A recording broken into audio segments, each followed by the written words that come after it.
សួស្តីអ្នកនរគ្នាជាទីស្រឡាញ់រាប់អានថ្ងៃនេះខ្ញុំសូមធ្វើវីដេអូមួយនិយាយប្រធានបទនិយាយពីអ្នកនរគ្នាដឹងទេព្រឹកនេះខ្ញុំបានទៅផ្សារហើយពេលត្រឡប់មកពីផ្សារវិញខ្ញុំបានជិះឡានណាកាត់កន្លែងហូបខ្មោចដែលគេ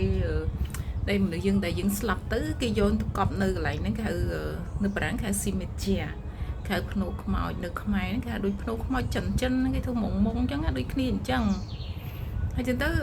ជិះទៅខ្ញុំផ្សាយមេត្តាធម៌ឲ្យពួកគាត់ហើយខ្ញុំកំពុងតែជិះហ្នឹងផ្លូវស្ងាត់ដែរអត់មានសូវមានឡានទេខ្ញុំទៅសារតាំងម៉ោង6ហើយទៅខ្ញុំពិចារណាបន្តិចទៅមិនមែនខ្ញុំពិចារណាឲ្យភ្លេចបើកបរមិនមែនទេគឺខ្ញុំគិតបន្តិចហើយខ្ញុំតែងតែគិតចឹងដែរពេលខ្លះគិតថាចេះមនុស្សយើងពេលយើងនៅរស់ហើយយើងខឹងស្អប់គ្នាចំណាញ់គ្នាលុបលន់ចង់បានចិននេះមួលប្រកាច់គ្នាទៅវិញទៅមកដើម្បីតែបំរើតណ្ហាសេចក្តីត្រូវការអ្នកខ្លះមួលប្រកាច់គេធ្វើបាបគេដើម្បីទៅចង់បានលុយចង់បានទ្រព្យសម្បត្តិឬក៏ចង់បានផលប្រយោជន៍អីទាំងអស់ហ្នឹងប៉ុន្តែពេលចុងក្រោយនៃជីវិតម្នាក់ត្រូវដេកនៅក្នុងកន្លែងភ្នូហ្នឹងណាមានថ្មទៅអ្នកខ្លះក៏ដុតទៅអ្នកខ្លះក៏កប់ទៅតែជាងទៅខ្ញុំដល់កន្លែងហ្នឹងខ្ញុំផ្សាយមេត្តាធម៌ឲ្យពួកគាត់ហើយខ្ញុំនឹកសង្វេគដល់ជីវិតណាថាតាមពិតពេលវេលាដែលយើងរស់នៅក្នុងភពផែនដីនេះគឺមានតិចមែនទែនហេតុអីបានម្នាក់មិនព្រមធ្វើសេចក្តីល្អឲ្យគ្នាទៅវិញទៅមករៀងឲ្យគ្នាទៅវិញទៅមកទៅនិយាយទៅខ្ញុំនិយាយនេះមិនមែនខ្ញុំអស់កិលេសអស់តណ្ហាអស់លេងត្រូវការលេងចង់បាននេះគឺខ្ញុំនៅមានដូចគេដូចឯងគ្រាន់តែថាខ្ញុំហ្វឹកហាត់ឲ្យកិលេសតណ្ហារបស់ខ្ញុំហ្នឹងវាកុំឲ្យវាខ្លាំងពេកឲ្យវាស្ប៉ែតមកតិចកុំឲ្យខ្លាំងពេកហេតុអីបានខ្ញុំនិយាយចឹងដោយសារគាត់ពេលដែលខ្ញុំអត់សុបាយចិត្តឬក៏ខឹងខ្ញុំជិះឡានកាត់ភ្នូខ្មោចហ្នឹងណាខ្ញុំផ្សាយមេត្តាធម៌ឲ្យពួកគាត់ហើយទៅពេលទៅខ្ញុំចាប់ផ្ដើមមានអារម្មណ៍ខ្លួនឯងដូចឆ្ប៉ែតមកវិញមានអារម្មណ៍ថាកុំមុនខឹង100លើ100ឲ្យខឹងណាអញមានតែអញឯងខឹងខ្លាំងជាងគេមានអញឯងដែលទុកសោកទុកវេទនាអីចឹងខ្ញុំជឿជាក់ថាមនុស្សទាំងអស់គ្នានៅរស់នៅភពផែនដីនេះគឺមានអារម្មណ៍ដូចគ្នានឹងមិនខុសគ្នាប្រហែលទេពួកឯងជីវិតវាអត់ស្រួលទេជីវិតគឺជាទុកនឹងឯងវាមិនស្រួលអ្នកខ្លះក៏បានសុខច្រើនទុកតិចអ្នកខ្លះទុកតិចសុខអីចឹងទៅតាម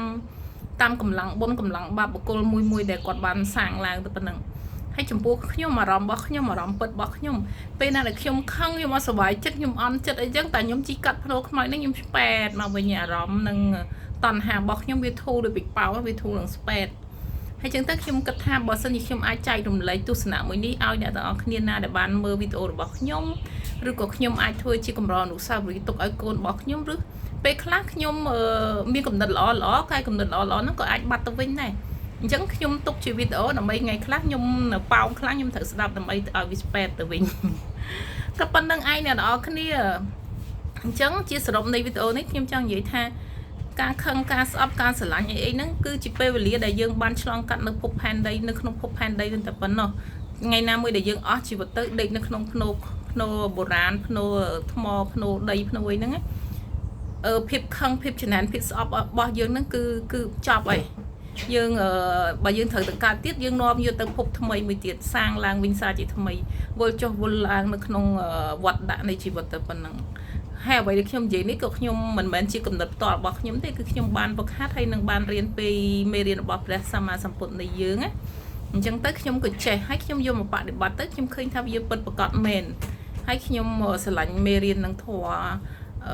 ការអប់រំផ្លូវចិត្តហ្នឹងស្រឡាញ់មែនតើសូម្បីតែខ្ញុំរាល់ថ្ងៃនេះរៀនខាងផ្នែកមុខវិជ្ជាខាង philosophy of life និយាយពីសិល្បៈនៃជីវិតក៏អត់មានក្បួនច្បាប់ណាដែលពិសេសដូចធម៌ពុទ្ធទេគឺពិសេសមែនតើអូខេអរគុណច្រើនអ្នកទាំងអស់គ្នារីករាយថ្ងៃសៅរ៍ចុងសប្តាហ៍ជូនពរអ្នកទាំងអស់គ្នាសំណាងល្អបាយ